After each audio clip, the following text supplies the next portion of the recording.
Welcome to UPDF's official YouTube channel. Today, we will discuss how to create a drop-down list in a PDF form on Mac.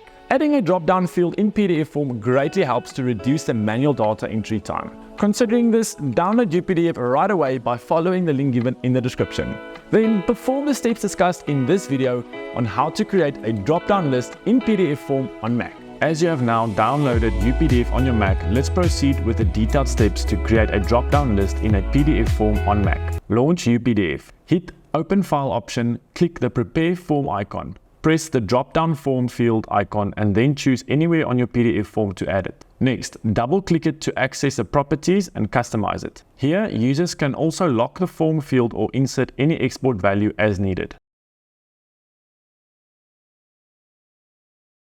Before you leave, like the video, subscribe to the channel and press the notification button.